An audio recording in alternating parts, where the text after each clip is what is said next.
Okay, let me paint a picture for you. Imagine a store with the coziness of a mid-2000s Barnes & Noble and the product selection of a modern-day Slackers or Vintage Stock. I really hope more than 3 people know either of those stores. Well, that's how I would describe Hastings, a multimedia store that my family and I would visit frequently. Now, we weren't always there, but whenever we did stop by, there was always something interesting to check out. I mean, they sold video games, movies, music, toys, longboard parts. Okay, I actually do remember that one. But in 2016, we would have to say goodbye as Hastings decided to close its doors nationwide. And when I asked my friends about it all these years later, only a handful of them even remember it existed. So today, I want to honor the legacy of one of my favorite stores growing up by revisiting some of the more interesting and weird items I either bought or saw at my local Hastings.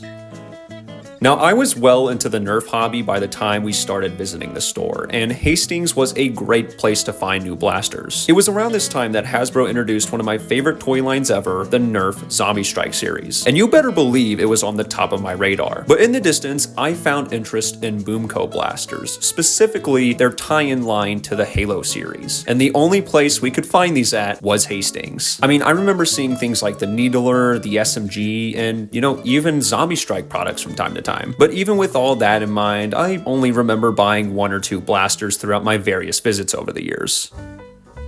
Okay, so I'm sort of cheating with this subject in particular because at this point in my life, I wasn't really interested in collecting CDs or vinyl records. But while doing research, I found out that Hastings actually had some exclusive pressings, and I thought it would be fun to go over some of my favorites. Starting with the Death Album 2 by Death Clock. Yeah, I only know this band from Guitar Hero Warriors of Rock, but I could see myself maybe picking this up if I wanted to explore more of this genre. And frankly, the same could be said about Got Your Six by Five Finger Death Punch. But things start looking a bit more interesting for me with the Halo 5 soundtrack. I know this is considered to be one of the worst entries in the series, but I'm not so sure how far that opinion stretches with the music itself, because from what I heard, it really didn't sound bad at all. And lastly, I mean, come on, this is the best one.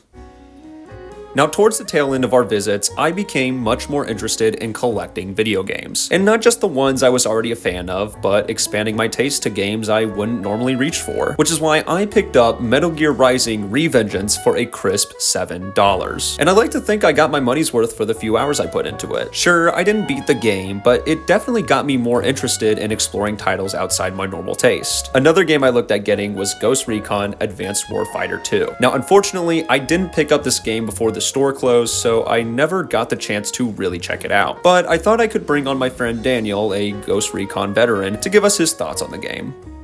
Never mind, he never played the second one. But the coolest thing I found at Hastings had to be the Mortal Kombat X Collector's Edition. Now, Mortal Kombat X is one of my favorite entries in the series, and even outside of that, this is one of my most desired collector's editions to own. But as most tragedies from my childhood go, I just didn't have the money to get it back then. Now, if I dug really deep, I could probably think of some other games I spotted here or there, but for the most part, these were the highlights. And it sucks that I can't just hop in my car and drive over to see what they have anymore. Every day, it feels like more and more places like this are being shut down. And I just wish that in a general sense, we appreciated physical media a bit more. So if I had to leave you all with some kind of message for this video, it's shop local. Think about it. If mom and pop game stores weren't around, we'd probably have doofuses like this running the used game market. So if you're passionate about physical media and are financially able to, go support your local game store, because the only way we're keeping this alive is by buying Charlotte's Web on the Nintendo DS.